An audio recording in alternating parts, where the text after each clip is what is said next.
Eso, entonces vamos a dar inicio a nuestro gran evento capitular y el capítulo universitario. Los miembros les damos una cordial bienvenida a todos los que se han conectado por la primera, segunda, tercera vez.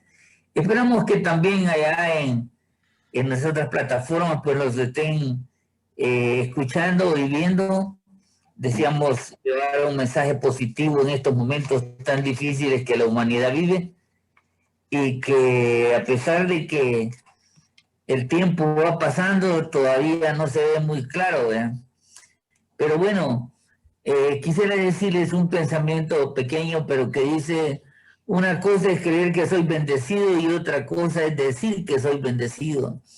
Y fíjense que cuando Dios pensó en hacer la tierra, los océanos, y todo lo que Él creó, no había sucedido nada. Tuvo que hablar. Y cuando habló y dijo hágase la luz, se hizo la luz. Y ese es un principio que tenemos que aplicar nosotros siempre. No solo pensar en nuestros sueños, no solo pensar en nuestras metas, no solo pensar en lo que deseamos, sino que hay que también declararlo y decirlo. Así es de que este día yo sé que es un día de bendición y así lo declaro y así lo digo. Entonces, tenemos a nuestro gran amigo Rubén Funes, docente en filosofía en la Universidad Tecnológica de El Salvador, doctor en la misma rama de filosofía. Es un hombre muy preparado en el área teológica y filosófica, sociológica. Es un jesuita, que esta mañana nos va a bendecir con su comentario, con su reflexión. Es para mí un privilegio realmente tener un amigo como Rubén, poderlo presentar en esta mañana, deseando que ya su esposa esté totalmente bien. Así es de que el micrófono es suyo, mi querido Rubén. Muchísimas gracias, Roberto. Como les decía al inicio, un gran abrazo para todos. Para mí, ya sabes que es muy grato, Roberto, poder reunirme y compartir con ustedes justamente todas estas inquietudes, todos estos demonios, si quieren ustedes, que tengo en mi interior y con los que cada día tengo que estar luchando. Efectivamente, mi señora ya ha salido de la crisis. Incluso ya se presentó a su trabajo. A mí me pidió Fito, lo cual agradezco, que comenzara con la oración inicial. Y bueno, por eso les vuelvo a dar los buenos días fraternos. Les pido que ahí donde estemos, cerremos nuestros ojos y en actitud reverente oremos a nuestro Dios. Les doy una calurosa bienvenida a este nuevo evento en el cual se me ha pedido, como les comentaba, la oración inicial. Yo siempre he pensado que es una gran responsabilidad porque supone, por un lado, crear el ambiente en el que ponemos en manos de Dios el desarrollo de nuestro evento, pero por otro, representa el esfuerzo por recoger todas nuestras intenciones, todos nuestros deseos, todas nuestras esperanzas y presentárselas a nuestro Señor. Pues bueno, como le dije a Fito, asumo esta gran responsabilidad, siendo consciente que quizás no soy digno de hacerlo. La oración, como todos sabemos, representa un momento fundamental en la vida de todos los creyentes. Es el momento en el que íntimamente nos retiramos y nos ponemos en la presencia de nuestro Dios para reconocer que somos sus criaturas y que nuestra vida se agota en adorarlo, en reverenciarlo y en servirlo. Pero también reconocemos que para poder llevar adelante esta misión necesitamos de su presencia, necesitamos de su poder, necesitamos de su amor, necesitamos que nos sostenga, no solo cuando nos fallan, no solo, incluso cuando nuestra fe se debilita. Por ello pienso que la oración tiene que ser una especie de disposición de todos los creyentes. Nuestra vida, creo yo, tiene que ser expresión de una constante oración para que cuando nos asalten las dudas, para que cuando nos sintamos indignos, para que cuando no nos creamos a la altura de nuestra tarea, reconozcamos humildemente que nuestro Señor no vino por los sanos, no vino por los perfectos, sino que vino por los pecadores, sino que vino por cada uno de nosotros. Por eso, pidámosle a Dios que abra nuestro corazón para poder ver su maravillosa presencia en el testimonio que esta mañana vamos a escuchar.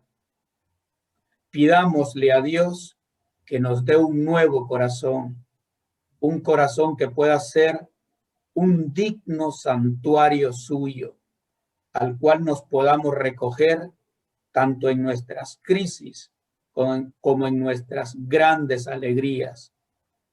Pidámosle a Dios poder reconocer en nuestra propia vida, tanto en nuestras grandezas como en nuestros constantes fracasos.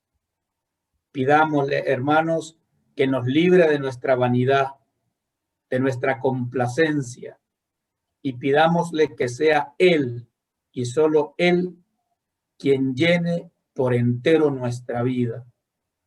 Amén, amén y amén. Amén. Muchas gracias, Rubén. Qué bella oración. Realmente la sabiduría, que es un hombre que nos enseña el respeto con el que se tiene que dirigir uno a nuestro Creador. Y creo que yo he recibido esa enseñanza en esta mañana. Algunas veces soy un poco confianzudo con Dios, pero admiro y te felicito por esa forma tan reverente de dirigirte a Dios y exponer las cosas que a veces nosotros no nos fijamos, pero que siguen en nuestro ser. Gracias, mi querido amigo Rubén. Eres un maestro para nosotros. Así de que ahora tenemos la visión para si alguno está conectado por la primera vez, vamos a decirle que no somos, y quiero dejar en este momento a nuestro gran amigo secretario del capítulo universitario José Ángel Reyes.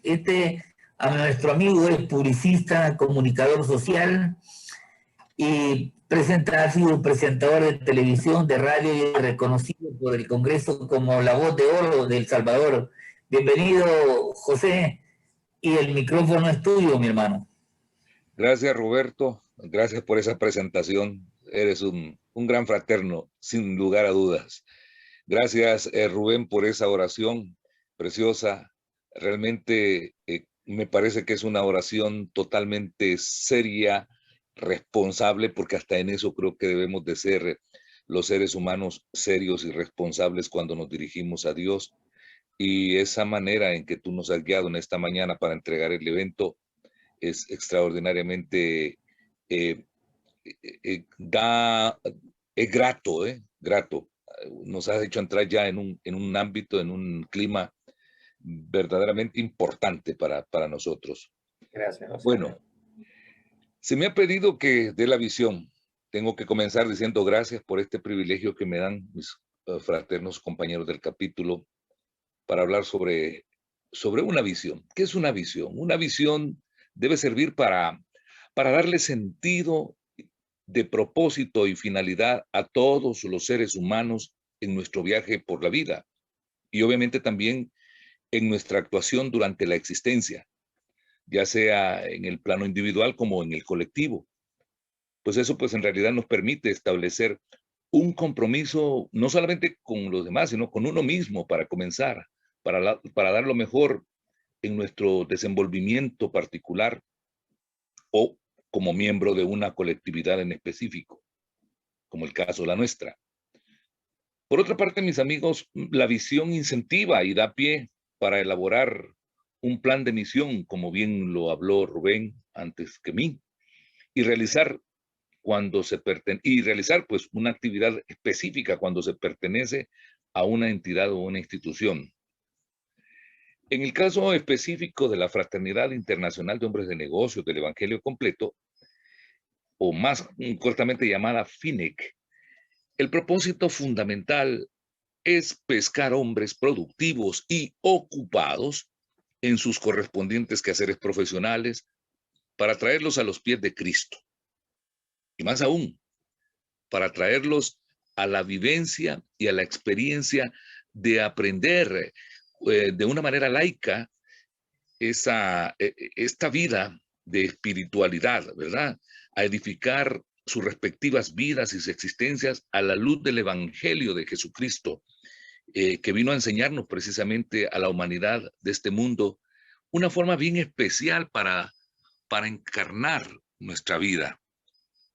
Con este espíritu se creó hace 70 años la FINEC, una extraordinaria idea que nació en el propio seno divino de Dios, en realidad, y cuya fundación le fue conferida a un próspero ganadero norteamericano, de origen armenio, por cierto. Ayer, déjenme decirles también que ayer Armenia sufrió un terremoto terrible, ¿verdad? Pues este norteamericano de origen armenio residía en Los Ángeles, California. Su nombre era Demo Shakarian, quien era un hombre pues de negocios espiritualmente muy sensible, para comenzar. Y por ello, al Dios le reveló en 2 secuencias, a manera de sueño, ¿verdad?, lo que iba a ser esta organización llamada Fraternidad Internacional de Hombres de Negocios del Evangelio Completo, ¿verdad? En esa secuencia, de una manera muy peculiar y casi sobrenatural, vemos la visión de unos hombres profundamente tristes, como muertos en vida, sin rumbo, sin destino y sin esperanzas de vida, naturalmente. Eran, por decirlo de la manera un poco más contemporánea, era una especie de zombies los que vio en aquel sueño de Moshakarian. Dicho cuadro causó verdaderamente una fuerte impresión a Demos, que lo llevó a orarle a Dios, a pedirle a Dios para que le esclareciera qué era aquel trágico cuadro que él había visto en ese sueño. En respuesta, pues Dios le dio a Demos la segunda parte, por decirlo así, de la visión. Y esta vez le mostró en otro cuadro, contrario y muy contrastante. En ese cuadro fue a ver a esos mismos hombres que le había presentado anteriormente, pero alegres, con una vida renovada y con las manos alzadas hacia el cielo en gesto de agradecimiento. Para Demos, que era una persona altísimamente espiritual, no le fue tan difícil interpretar a partir de ese sueño una especie de llamado y misión que Dios le estaba dando. Dicha visión mística dio pie para que Demos Shakarian entonces desarrollara una auténtica y extraordinaria idea que para aquellas épocas en que fue concebida, se convirtió en una innovadora estrategia, mis queridos amigos, para lograr el avivamiento espiritual de muchos hombres de negocios del mundo, quienes por estar ocupados precisamente en los afanes cotidianos dentro de aquella creciente dinámica económica y productiva que el mundo vivía hace 70 años y especialmente en los Estados Unidos, entonces Dios le dio pues a Demos esa visión, ¿verdad? Y a partir de esas condiciones permitieron que Demos se percatara, ¿verdad? Que dentro del tiempo de esos prometedores épocas, los hombres descuidaban y menguaban su vida espiritual, y él se percató de eso, al estar enfocados y esclavizados a sus intereses monetarios, materiales y profesionales del progreso de ese entonces, por supuesto. Esas condiciones le permitieron a Demos Shakarian comprobar que hace más de 7 décadas a las iglesias solo asistían mujeres, niños y ancianos, ¿verdad? En su mayoría. Pero la presencia de esos hombres de negocios era escasa y era prácticamente pobre en el interés de vivir una experiencia espiritual y religiosa diferente en ellos. Frente a esta realidad, pues Dios le concedió al inquieto corazón de Demos Shakarian la inspiración que motivó un proyecto de vida para que le consagrara buena parte de su existencia y la canalizara a través de esa parte de su existencia con toda muy buena voluntad el trabajo de edificar una organización que fuera capaz de activar en los hombres de negocios su interés por alimentar y fortalecer esa otra parte que es vital e indispensable en la existencia del ser humano, como es la espiritualidad. Naturalmente, mis amigos, como organismo social, hoy que existe la Fraternidad Internacional de Hombres de Negocios del Evangelio completo, después de 70 años de su fundación, hoy esta es una organización que posee una estructura institucional bien definida, lo que nos permite pues saber entonces qué somos y lo que no somos en realidad socialmente hablando. Y en ese orden de ideas voy a decirles qué es la Fraternidad Internacional de Hombres de Negocio en cuanto a lo que somos.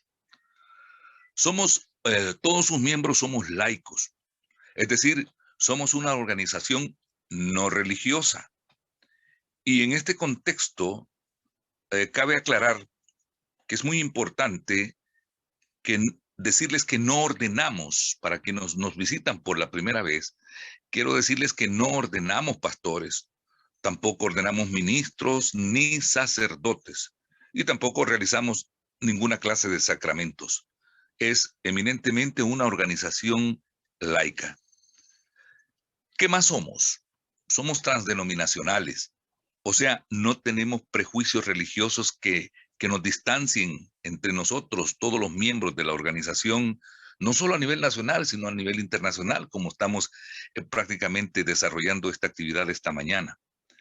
En la FINEC hemos aprendido a convivir y a coexistir cristianos, católicos, evangélicos y hermanos de otras denominaciones, pero que todos tenemos el común denominador de ser creyentes de Dios y respetuosos de Dios.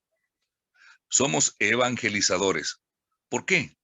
Porque nos apoyamos en las sabias enseñanzas del Maestro Jesús, esas enseñanzas que vino a darnos cuando estuvo presente aquí en la tierra y que nos describió o que fue describiendo el contenido bíblico que ahora pues lo conocemos como evangelio y que constituye para nosotros la guía de vida positiva, hermanos, de amor, una guía positiva de amor, de compasión y sobre todo de verdad liberadora, y además una verdad que nos permite también convertirnos en algo más, en que somos una organización testimonial. En esta organización se practica el testimonio, pues el testimonio de vida es nuestra herramienta fundamental de pesca, porque el testimonio tiene poder. Estamos unidos realmente en el cuerpo de Cristo también, porque somos conscientes de que formamos parte de una hermandad, de un cuerpo, y cada uno de nosotros forma parte de ese organismo, que es un organismo de fundamentación cristiana y especialmente un organismo que funciona y se mueve y se dinamiza a partir de las enseñanzas que representan ese centro unificador de nuestras vidas, esas enseñanzas del Evangelio. Siempre dentro de esta visión institucional también quiero exponerles lo que no somos. No somos una iglesia en realidad, porque no poseemos templos con altares ni vitrales para animar nuestra espiritualidad.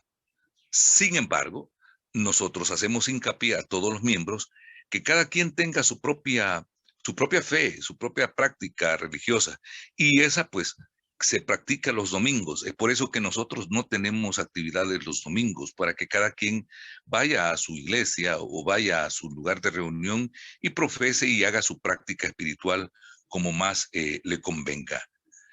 No somos una organización proselitista de credos religiosos y tampoco de doctrinas políticas.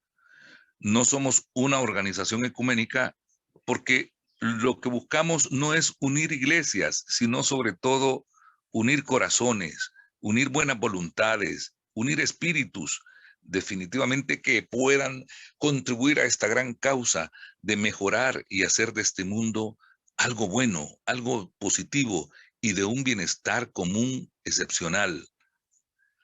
Hace más de 7 décadas, el doctor Charles Price, connotado predicador pentecostal norteamericano, le dijo a Demos Shakarian de manera categórica una visión que él tuvo, el doctor Price. Esta visión, en ella le vaticinó el doctor Price, le predijo, ¿verdad?, a Demos, que la fraternidad internacional de hombres de negocios del Evangelio completo sería uno de los grandes pilares de la evangelización ante la segunda venida de Jesucristo. Desde esta perspectiva, nuestra pertenencia en realidad en esta organización adquiere realmente una importancia vital, porque representa un serio compromiso y una gran responsabilidad de todos y cada uno de nosotros, los miembros, para esta causa importante. En estos tiempos difíciles que estamos viviendo, ¿verdad? En realidad, en que se asoma la tribulación, estamos llamados a ser nosotros, todos los miembros de la fraternidad, cristianos activos en nuestras respectivas denominaciones, propiciando el bien común. No olvidemos que somos la reserva espiritual de Dios, y como reserva espiritual de Dios también somos el pulmón espiritual de Jesús y del Espíritu Santo, esos pulmones espirituales que debemos de asumir con un gran compromiso y con una gran responsabilidad, ¿verdad? Porque es importante oxigenar al mundo y a la sociedad bajo un ámbito espiritual no fanático, sino que consciente y verdadero, conocedor de la realidad, para que más personas pues se sigan sumando a la fuerza de la gente más feliz de la tierra, como nos hacemos llamar nosotros. Esta es la visión, mis queridos amigos. Muchas gracias.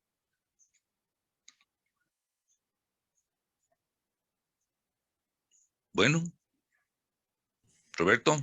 Gracias, José. Excelente visión. Realmente así dice Dios, donde no hay visión el pueblo perece.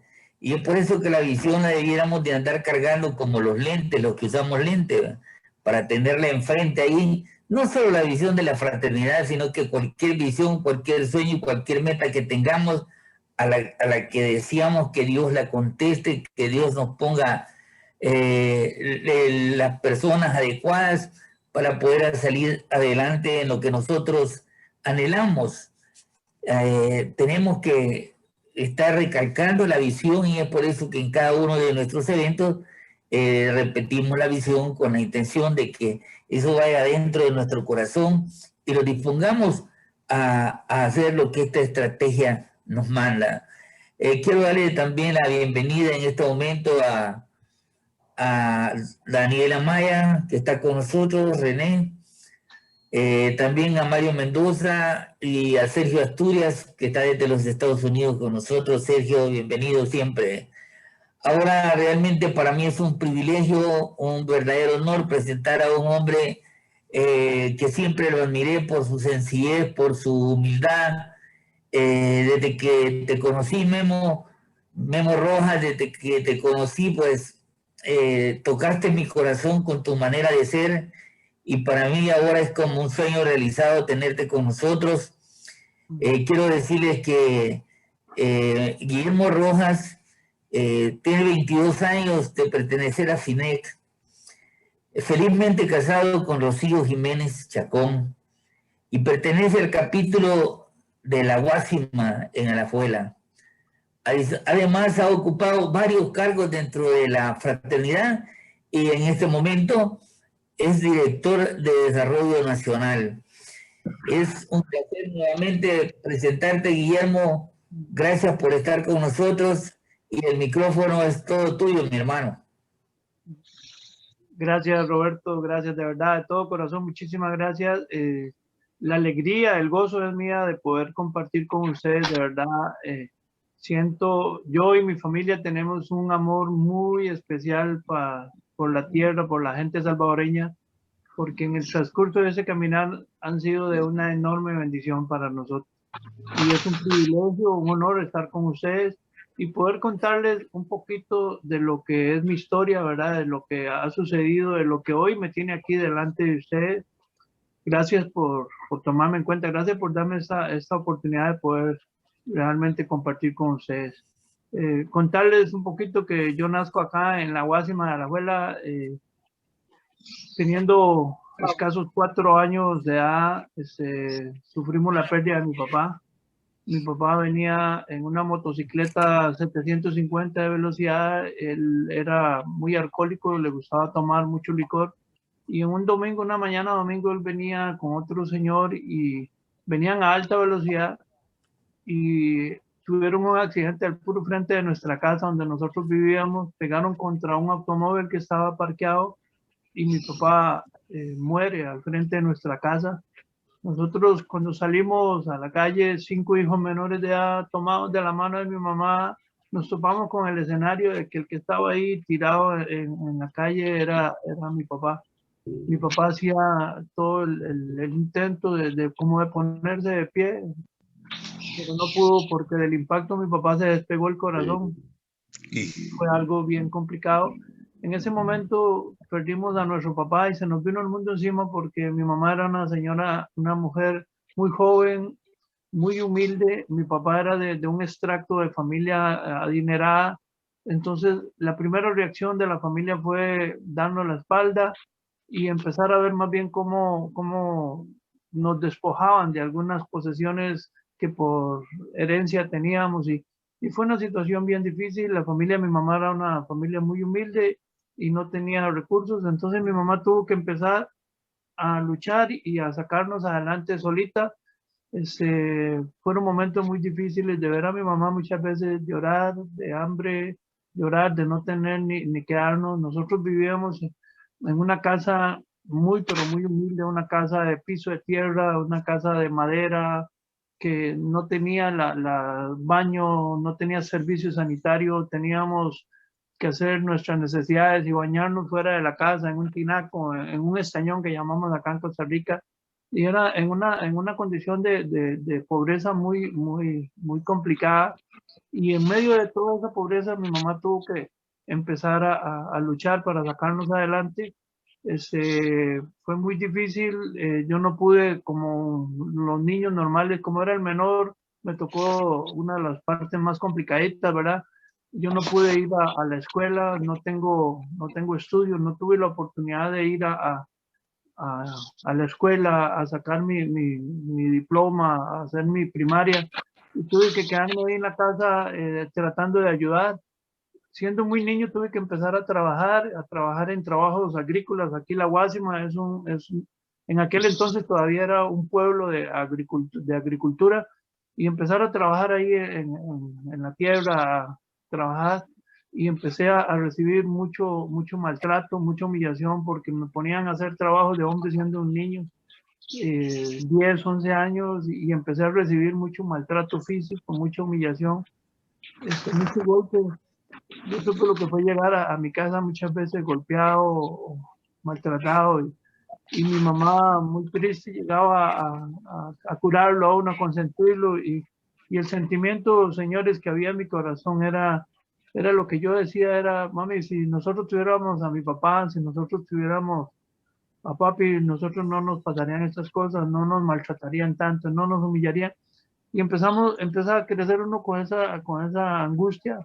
Les cuento rápidamente que una persona que vivía muy cercana a nosotros en la casa, un día de esos oscuros de mi vida, abusó sexualmente de mí, y fue como una lápida que me cayó encima. Me convertí en un niño triste, un niño temeroso, un niño acomplejado y con un montón de limitaciones, ¿verdad? Complicadas. En medio de todas esas cosas empiezo, ¿no?, a tratar de seguir, de salir adelante. Estando muy joven me gustaba el deporte, ¿verdad? Me gustaba el fútbol.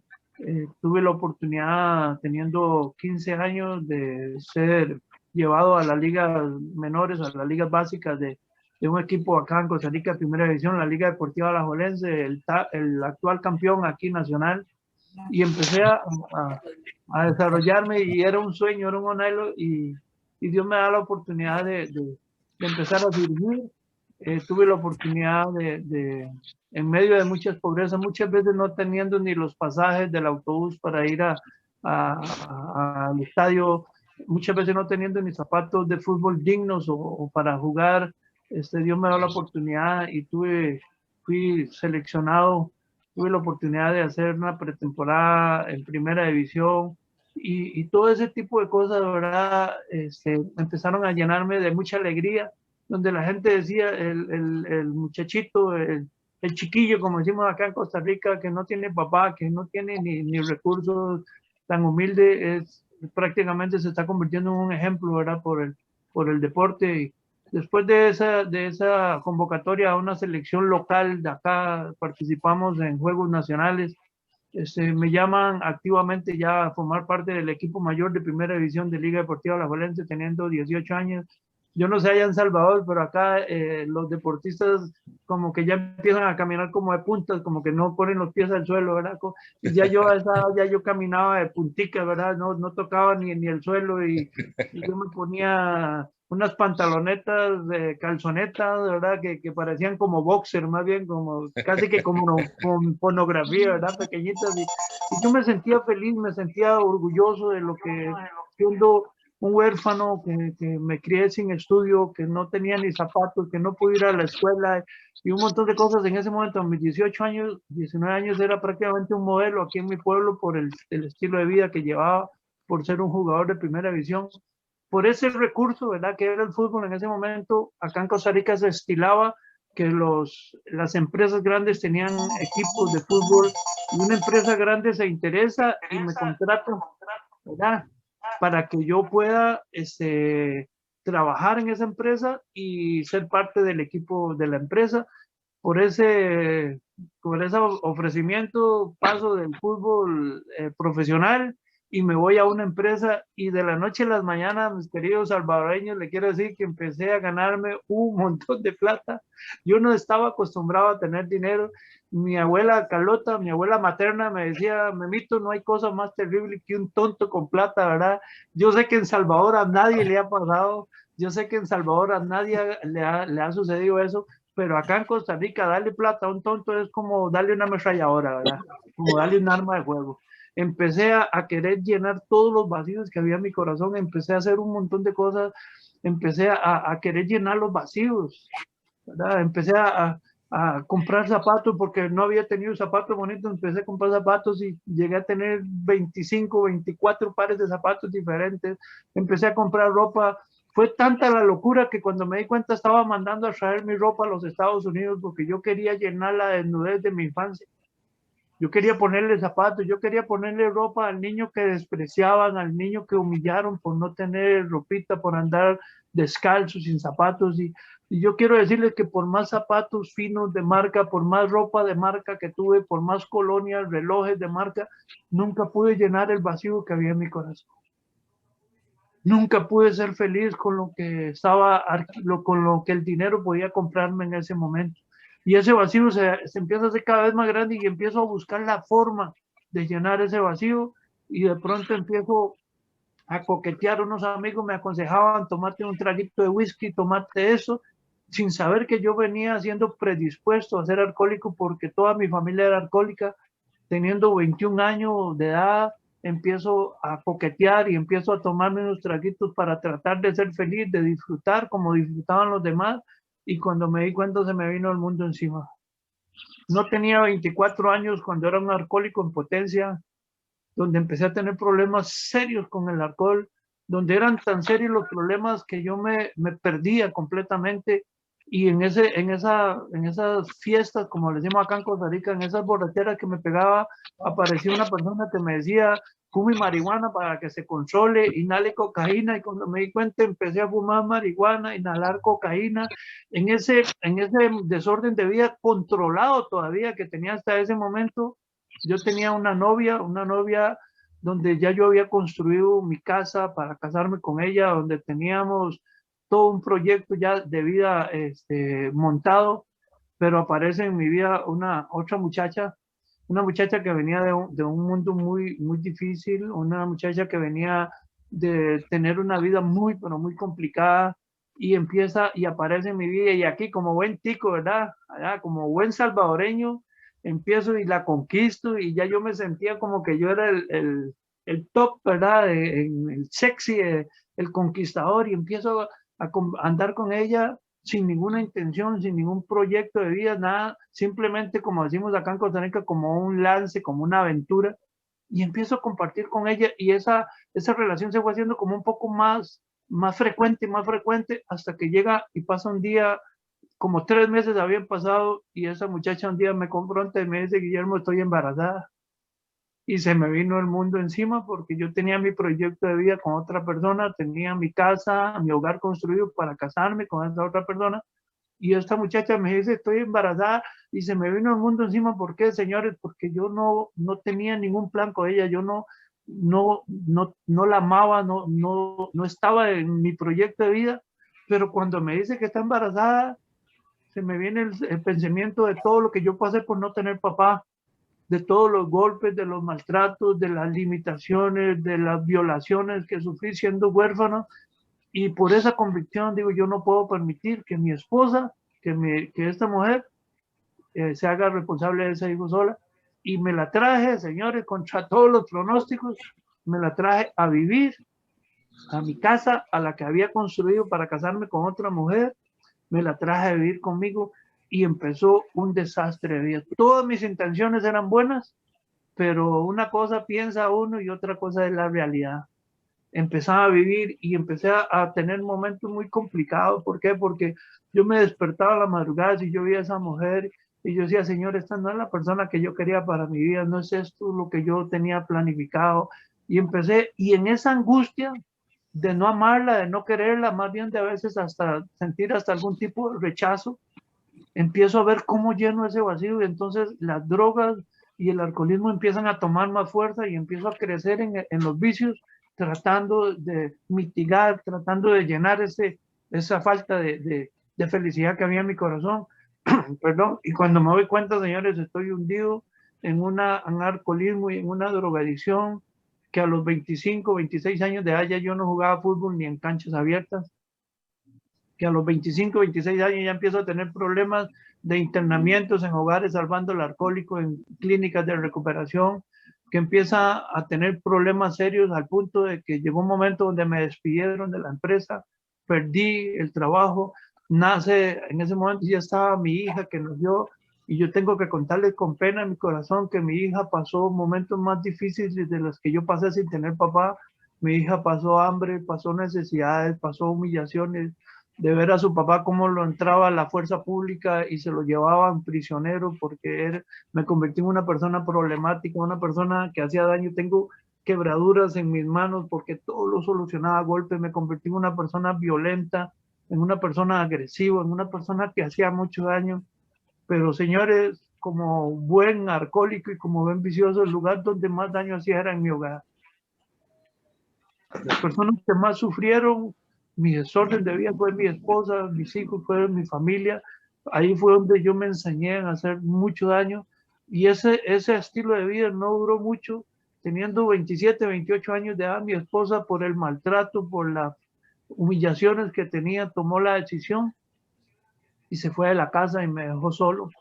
Y yo quiero decirles que en ese tiempo se me vino el mundo encima. Yo creí que iba a ser mi salvación, porque yo muchas veces digo, si me separara, si yo pudiera rehacer mi vida con una persona que realmente quiera, yo pensé que esa era la solución, pero en el momento que mi esposa se va con mi hija de la casa, empiezo a vivir en un hogar solo. Yo no sé si algunos de los que hoy está conectado ha tenido la mala experiencia de lo que es vivir en una casa, en un hogar solo. Es complicado, empiezan los temores, empiezan, como decía mi amigo de la visión, empiezan los demonios, los temores internos a salir y empiezo a experimentar una soledad y una angustia que empecé a mitigar y me hundí completamente más en el alcohol. Ya era una persona que no trabajaba, que me levantaba y muchas veces pasaban días de que no me bañaba. Empecé a deambular en las calles como un indigente. Empecé a ir donde mis amigos, la gente conocía, a pedirles que me regalaran dinero. Andaba descalzo, sin camisa, a veces en una calzoneta, en una pantaloneta, dando lástima. Yo vi a mi viejita, a mi mamá, muchas veces irme a recoger de donde estaba tirado. Yo vi a mi mamá muchas veces ir a rescatarme y venir llorando y prometiéndome un montón de cosas. Yo quiero decirles que eso se hizo tan, pero tan profundo que un día empecé a escuchar una voz en mi mente, en mi corazón, que me decía, mátese, todo se terminó, nadie te quiere. Y yo sé que esa voz muchas personas la han escuchado. Yo no sé si algunos de los que hoy están en la sala ha escuchado esa voz. Es una voz audible que te dice, no servís para nada, todo lo echaste a perder, nadie te quiere, la solución es matarte, mejor morirte y se acabaron los problemas. Y yo quiero decirles de que yo atendí esa voz. Yo busqué un mecate, una cuerda, agarré, tomé una silla, puse una silla en una cercha, tiré el mecate, lo puse en mi cuello. Señores, yo sé lo que es estar de pie en una silla con un mecate en el cuello, sabiendo o pensando que esa es la solución. Completamente convencido de que eso era lo mejor que me podía pasar, terminar con mi vida. Pues yo quiero decirle de que Dios tenía un propósito para mi vida. Yo pateé, quité la sillilla y caí al suelo guindado. En ese momento, como vivía muy cerca de mi familia, alguien escuchó lo que estaba pasando y entró y me rescataron y me llevaron y me internaron en un hospital psiquiátrico. Teniendo 29 años de edad, el que a los 19 años caminaba de puntica, no tocaba ni el suelo porque era un jugador de primera división, porque era casi un modelo aquí en mi pueblo. A los 29 años estaba guindando de un mecate completamente derrotado y perdido, sin familia, sin ganas de vivir, sin deseos de nada.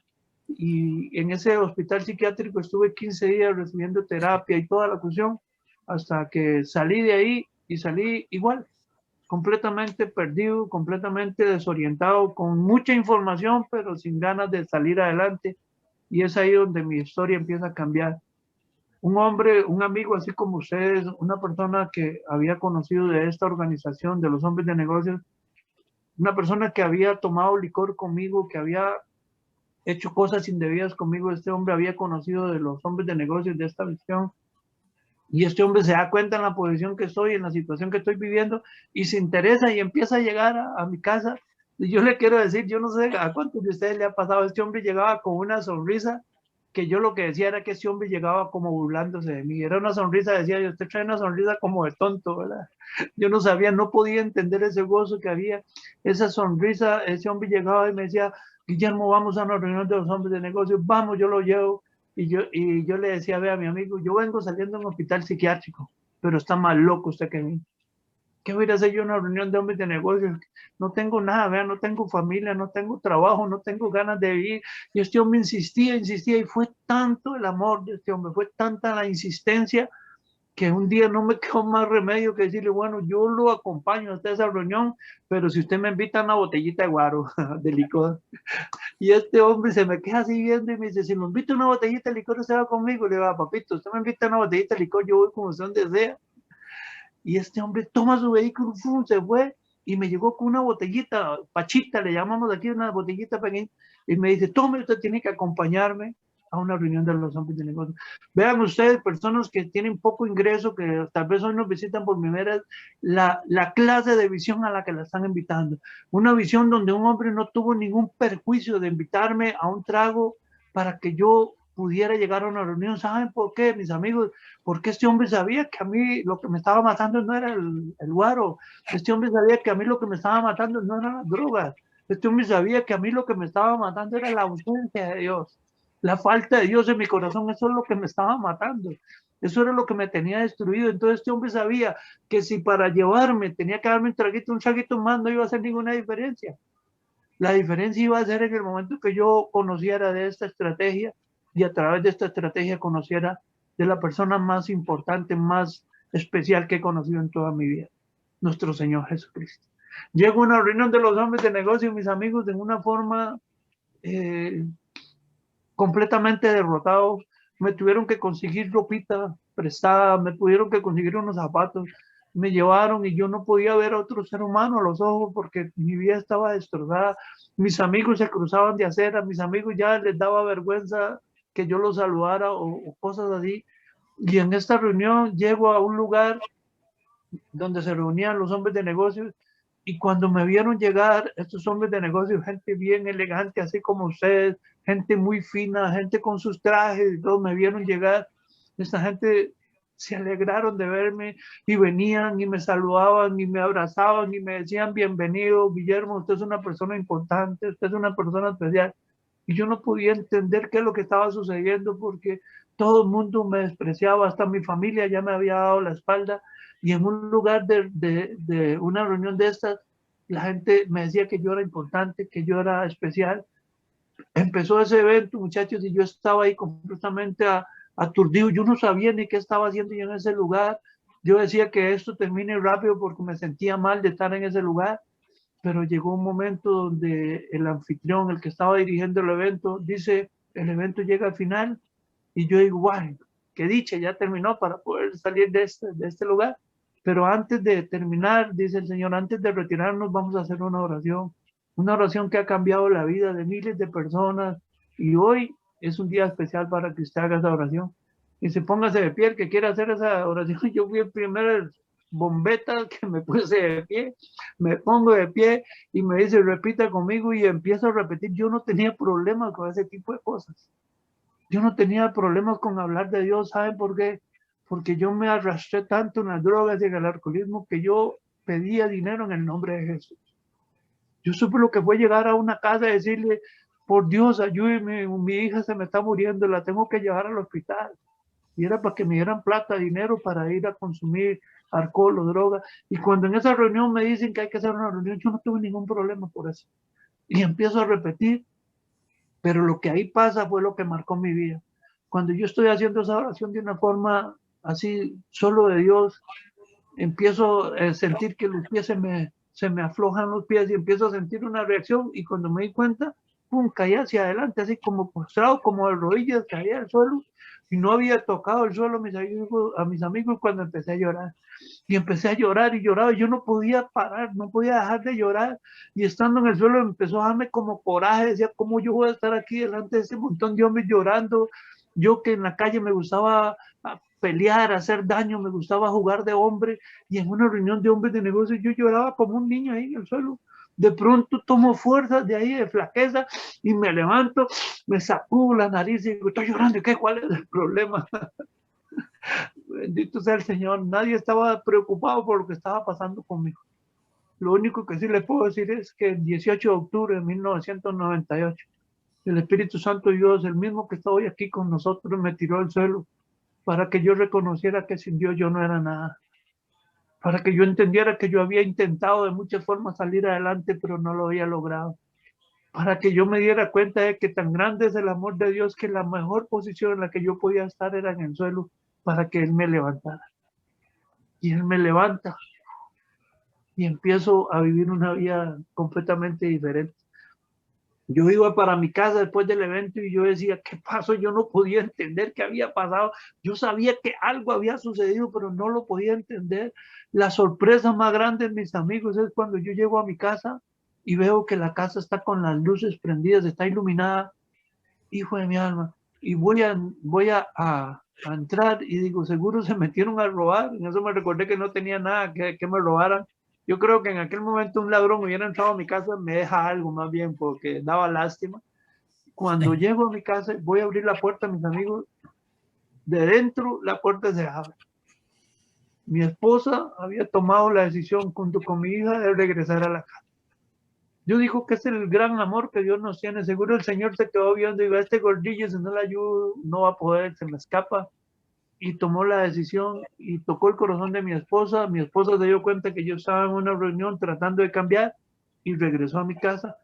Y empezamos a vivir una situación bien simpática. Yo donde vi a mi esposa, la abracé llorando, le pedí perdón y le dije que me ayudara a salir adelante. Y ella me decía, sí, yo le voy a ayudar. Pero yo no sé a cuánto le ha pasado. Lo único que le puedo decir es que mi esposa vino a hacerme la vida de cuadritos. Fue la peor piedra de tropiezo que yo tuve, más bien porque a ella le gustaba tomar, también a ella le gustaba el ambiente, la fiesta. Entonces yo trataba tratando de salir adelante y mi esposa seguía tomando. Mi esposa invitaba a mis ex amigos de trago, los invitaba a la casa a tomar. Y yo llegaba a mi casa y me encontraba a mis amigos tomando licor con mi esposa. Los domingos mi esposa se alistaba y se iba para una cabalgata y muchas veces llegaba 9, 10 de la noche bien alcoholizada. Les cuento así con dolor en mi corazón que muchas veces tuve que salir a rescatarla donde venían y caía casi al suelo de lo alcoholizada que venía. Y estos hombres de negocios me decían, ore por su esposa, pídale a Dios por ella, pídale a Dios que ponga un amor fresco por ella. Y ya yo me sentía un poco cansado y la recogía, iba y la acostaba, le quitaba los zapatos y caía de rodillas allá solo pidiéndole a Dios por mi esposa. Pues yo quiero decirles de que pasaron 7, 8 meses y el Señor toca el corazón de mi esposa. Mi esposa conoce a Jesucristo a través de esta organización y empezamos a vivir una vida diferente. Empezamos a ver el amor y la misericordia de Dios. Y en este lugar me decían, prepárese porque Dios tiene cosas grandes, prepárese. Y yo no podía creer que eso fuera cierto, yo no podía entender que eso fuera cierto, pero empecé a ver la gloria de Dios, empecé a ver a Dios cómo empezó a sanar nuestros corazones, cómo empezó a regalarnos el amor que no habíamos tenido hasta ahí, empezó a darme ese amor para mi esposa y mi esposa empezó también a amarme y empezamos a caminar, empezamos a ir a actividades de la fraternidad, cuando resulta que un día estamos felices, ahí nos llaman de la Junta Nacional de Costa Rica y nos convoca a una reunión y yo no sé, digo, yo decía como buen tico, decía, ¿qué torta me dan? Seguro me llaman para corregirme o quién sabe qué, ¿verdad? ¿Quién sabe qué estoy haciendo mal? Iba de una forma como negativa, esperando que algo negativo iba a pasar, pero lo que sucedió es que ya se había regado la historia de que había un matrimonio que Dios lo había levantado de las cenizas, que había una familia que Dios la había levantado de la muerte y que Dios estaba haciendo cosas bonitas de nosotros y nos pidieron que si podíamos ser parte de la Junta Nacional como directores nacionales de matrimonios y yo le decía a mi esposa, Dios se volvió loco.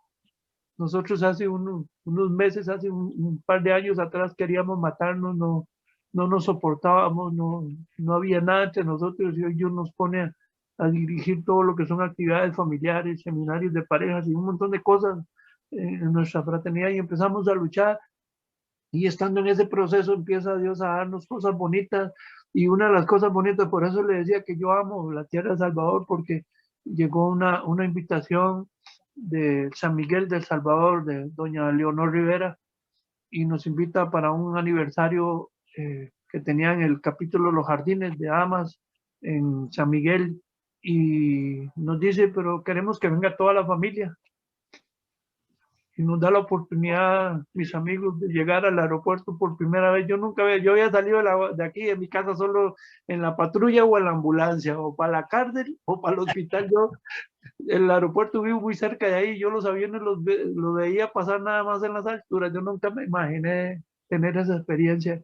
Y llegamos al aeropuerto, mis amigos, y mi esposa entraba, mi hija, en ese momento ya teníamos a nuestro hijo Guillermo, que hoy tiene 23 años, y empieza a caminar. Yo iba detrás de ellos y yo los veía entrando ahí a la manga hacia el avión, y mi corazón se quebrantó. Decía, Señor, nosotros estábamos muertos.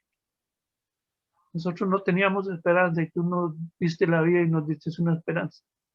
Y Dios nos permitió ir en ese momento a El Salvador. Fue el primer país que visitamos, no yo, sino toda mi familia. Por eso es que hay un ligamen emocional y espiritual y afectivo para la tierra de ustedes. Y pasaron esas cosas y empiezan a suceder cosas muy bonitas. De pronto ya nos llaman y nos dicen que quieren que seamos parte del equipo nacional de capacitación. Y muchachos, yo no tengo ningún tipo de estudio, yo no sé ni escribir muy bien, yo no sé ni leer muy bien, yo no sé cuál es la diferencia entre la V y la B, yo no sé cuál es la diferencia entre la S y la C, a mí me suenan igual. Yo no sé, yo voy escribiendo y pongo la que me suene, esa pongo, porque yo no veo, no siento, no entiendo cuál es la diferencia. Y en medio de todas esas limitaciones académicas y de estudio, yo me ponía a dirigir lo que es la capacitación a nivel nacional. De pronto me dan la oportunidad de empezar a ser parte de un equipo internacional de capacitación y empezamos a ir a otros lugares. Dios me ha dado la oportunidad de estar prácticamente en todo Sudamérica, Chile, Perú, Bolivia, Ecuador, Colombia, llevando una voz de esperanza, pudiendo decirle a otro que sí se puede salir adelante. De la mano de mi esposa, de la mano de mi familia, ir a México, ir a todo Centroamérica, a hablar del amor de Dios, de cómo Dios puede levantar a un ser humano, de cómo Dios puede sanar a una persona y lo puede convertir, transformar en una persona diferente. Empieza a ver la gloria de Dios de una manera especial, pero no todo se queda ahí, ¿verdad? El enemigo está latente, el enemigo está atento y él siempre va a ver cómo nos enreda.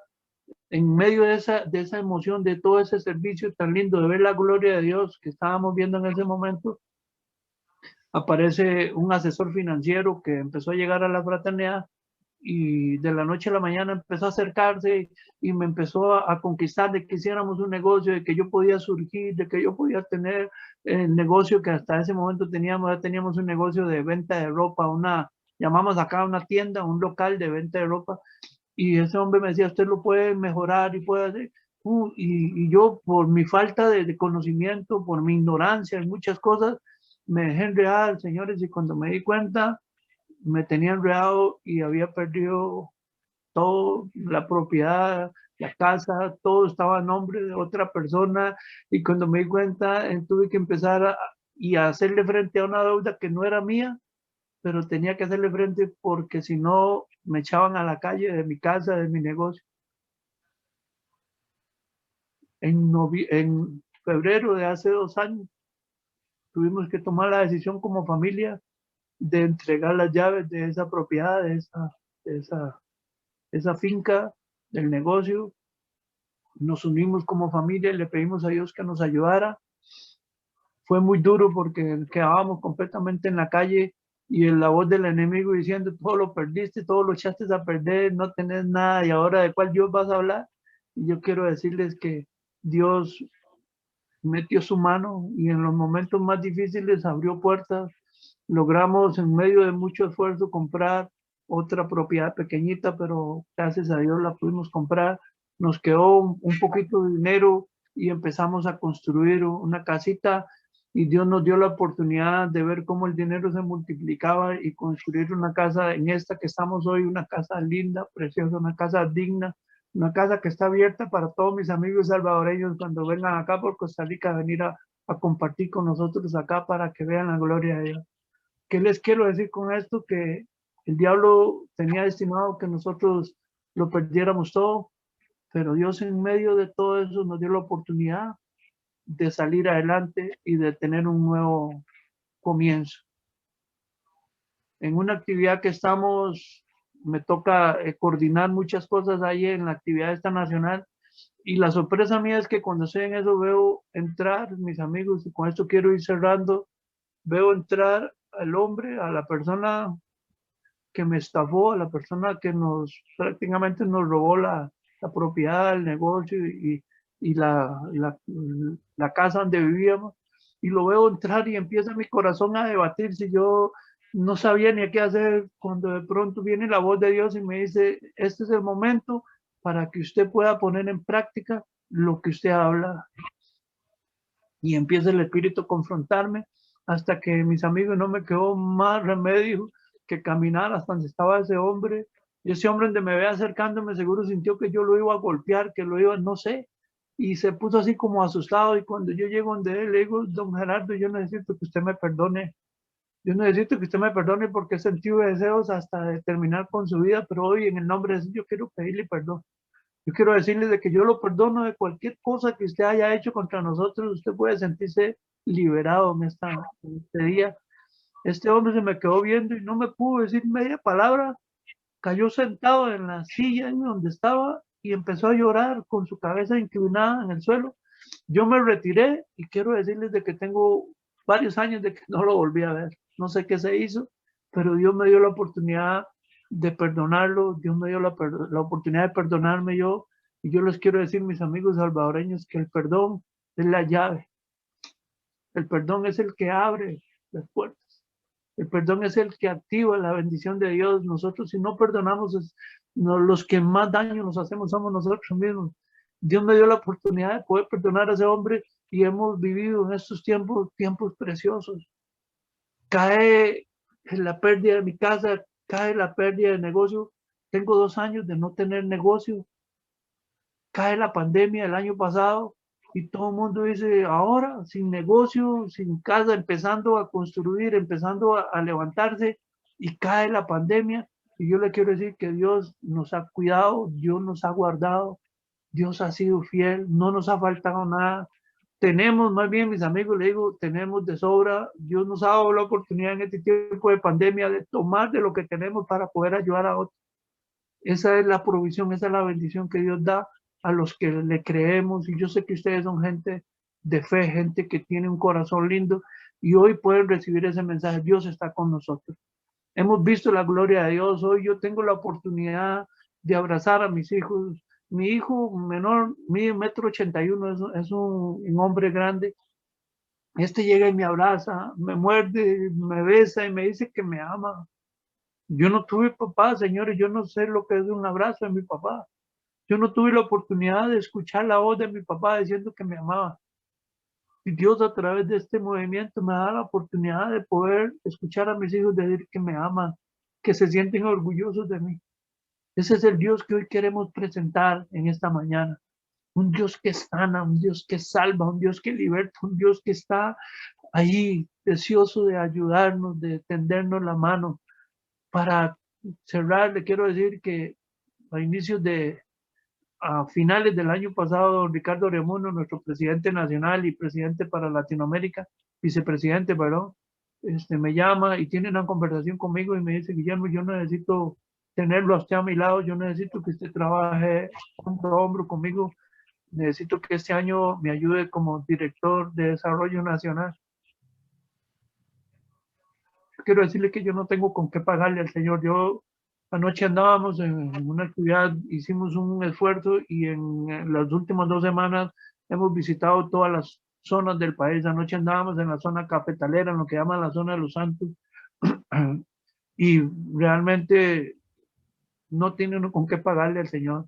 A una persona como yo que casi se muere, casi se mata en el alcoholismo, en la droga, que hizo tanto daño, que no tiene capacidades intelectuales en muchas áreas, Dios me da la oportunidad de estar en medio de gente importante como usted.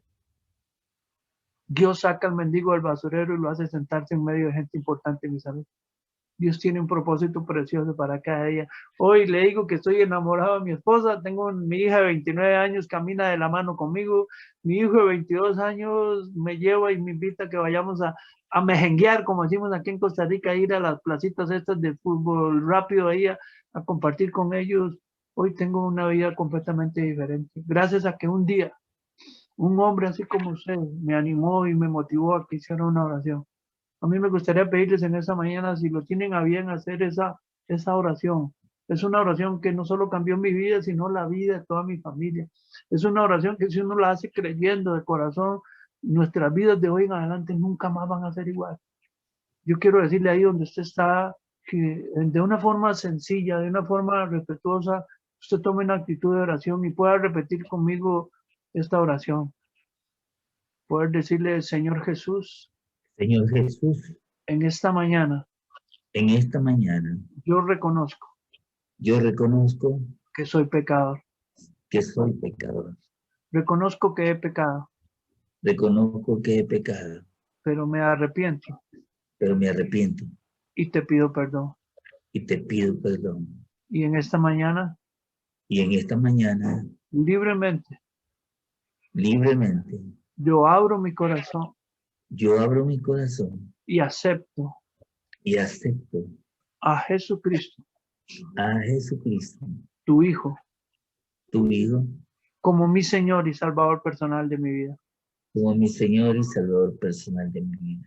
Y te pido Y te pido que de hoy en adelante, que de hoy en adelante tu Espíritu Santo tu Espíritu Santo sea el que me guíe. sea el que me guíe. Escribe mi nombre y el de toda mi familia en el Inscríbeme libro de la vida. de toda mi familia en el libro de la vida. Te damos gracias, Señor. Te damos Muchas gracias, mis amigos. Que Dios les bendiga y gracias por invitarme. Gracias por darme la oportunidad de estar con gente tan especial como ustedes.